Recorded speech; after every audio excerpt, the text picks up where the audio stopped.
Europe 1. Le grand direct des médias, Jean-Marc Morandini. Avec le fait média du jour, c'est donc le résultat de ce baromètre annuel TNS Sofres pour la Croix sur la confiance des Français dans les médias. Plusieurs enseignements à tirer dans cette enquête. Bastien Millot, bonjour. Bonjour Jean-Marc. Vous êtes plongé dans tous ces chiffres. Je me suis plongé et on les dit surinformés, saturés, submergés d'infos et pourtant ils ne peuvent se passer ni de télé, ni de radio, ni d'internet. Ils sont comme ça, Jean-Marc, ils sont comme vous les Français.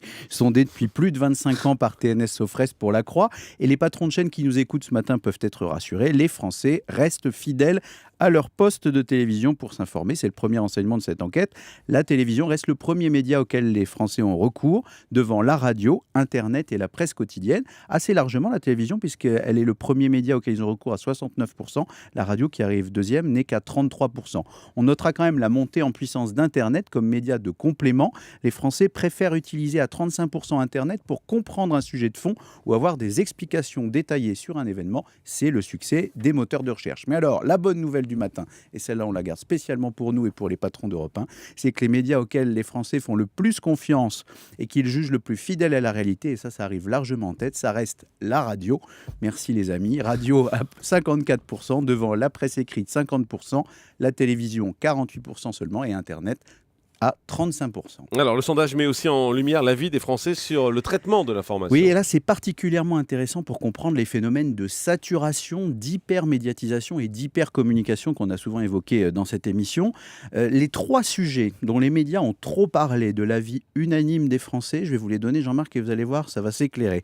La guerre des chefs à l'UMP, à 78%, les déboires en série de DSK, à 76%, et le tweetgate de Valérie Trierweiler, à 56%. Quand vous voyez les heures qu'ont passé les médias à décortiquer ces trois événements et la réaction des Français, c'est assez surprenant. Et alors, assez étonnamment, les sujets dont ils trouvent qu'on n'a pas assez parlé, c'est les Jeux paralympiques à 57% et deux sujets internationaux, la crise en Centrafrique et le coup d'État au Mali. En même temps, on a envie de dire aux Français, quand on vous donne des émissions internationales, vous ne les regardez pas forcément.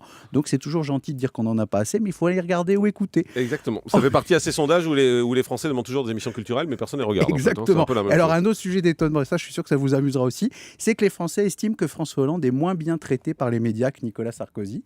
37% d'entre eux estiment que les médias étaient plutôt favorables à Nicolas Sarkozy en 2008, donc quelques temps après son élection. Aujourd'hui, ils ne sont plus que 13% à penser que les médias roulent pour François Hollande. C'est aussi une certaine idée reçue qui est battue en brèche. Alors, quelle leçon faut-il tirer de ce baromètre ? Eh bien, la leçon, Jean-Marc, c'est d'abord la progression continue d'Internet comme support d'information, non seulement pour suivre le flux, mais pour approfondir l'actualité et les débats. Et c'est évidemment l'objet des mutations de la presse aujourd'hui. Les Français abandonnent de plus en plus le papier pour les écrans et pour les écrans tactiles en particulier. Mais il y a un support sur lequel ils sont de plus en plus critiques, c'est la télévision.